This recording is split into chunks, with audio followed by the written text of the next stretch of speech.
بسم اللہ الرحمن الرحیم۔ اسلام کا انصاف اور بہادری۔ فتح مکہ کے بعد رسول اللہ صلی اللہ علیہ وآلہ وسلم ان لوگوں سے جنہوں نے ساری عمر آپ صلی اللہ علیہ وسلم کے خلاف جنگ لڑی سے فرماتے ہیں، جاؤ آج تم آزاد ہو۔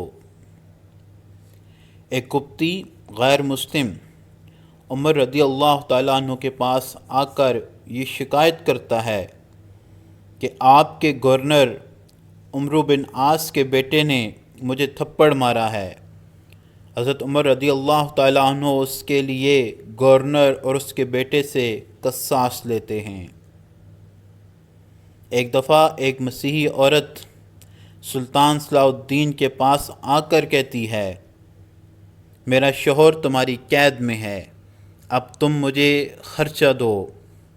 سلطان صلاح الدین اس جنگی قیدی کو آزاد کر کے دونوں کو گھر تک پہنچنے کا خرچہ دے کر رخصت کرتا ہے۔ حضرت عمر رضی اللہ تعالیٰ عنہ کے زمانے میں سیدنا علی رضی اللہ تعالیٰ عنہ مدینہ منورہ کے ایک قاضی تھے۔ انہوں نے یہ کہہ کر اپنا استعفیٰ پیش کر دیا کہ اب لوگوں کے مابین کوئی مسئلہ پیدا ہی نہیں ہوتا تو قاضی کی ضرورت بھی نہیں ہے۔ ایک ذمی غیر مسلم ایک ڈال کے لیے امیر المومنین حضرت علی رضی اللہ تعالی عنہ کے خلاف عدالت میں کیس کرتا ہے اور جیت جاتا ہے۔ القدس کی فتح کے بعد سلطان صلاح الدین اور ان کے فوجی کمانڈرز فدیہ میں ملنے والی رقم کو دشمن کے قیدی سپاہیوں پر یہ کہہ کر خرچ کر دیتے ہیں کہ یہی فقراء ہیں۔ حضرت عمر بن عبدالعزیز کے دور میں ساری ریاست میں صرف خلیفہ حضرت عمر بن عبدالعزیز کے علاوہ کوئی بھی بھوکا نہیں سوتا تھا۔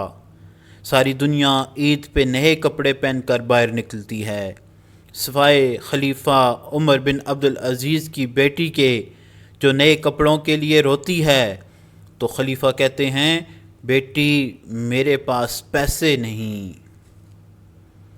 2000 کلومیٹر سے بھی زیادہ فاصلے سے ایک عورت خلیفہ معتصم کو مدد کے لیے پکارتی ہے تو خلیفہ فوراً ایک لشکر جرار لے کر اس خاتون کی مدد کے لیے نکلتا ہے اور ظالموں کو سزا دیتا ہے۔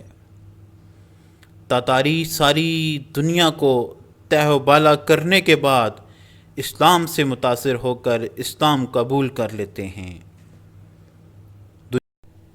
دنیا میں سب سے بڑی قوت ہونے کی وجہ سے خلیفہ ہارون الرشید سر اٹھا کر بادلوں سے خطاب کرتے ہوئے کہتا ہے، تم جہاں چاہو برسو، سب اللہ کی مخلوق ہے۔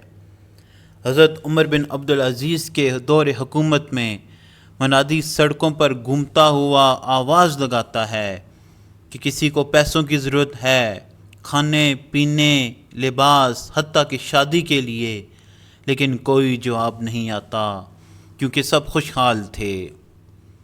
اسلامی ریاست ہی سب سے ترقی یافتہ ریاست تھی، تمام تر نئے ایجادات یہیں سے سامنے آتے ہیں۔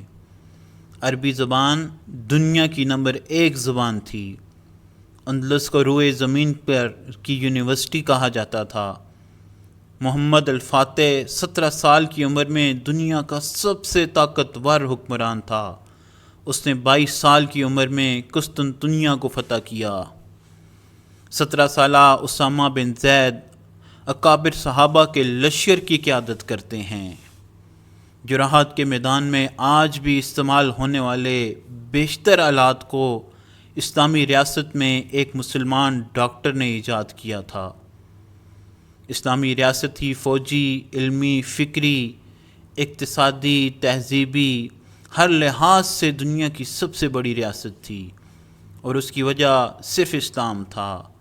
وہ مسلمان ایسی قوم ہیں جن کو اللہ نے اسلام کے ذریعے عزت دی، لیکن ہم نے اسلام کو چھوڑا اور رسوا ہوئے۔ اللہ تعالیٰ سے دعا ہے کہ اللہ تعالیٰ ہمیں ہدایت نصیب فرمائے۔ اگر ویڈیو اچھی لگی تو چینل کو سبسکرائب کریں اور ویڈیو کو لائک کریں۔ جزاک اللہ۔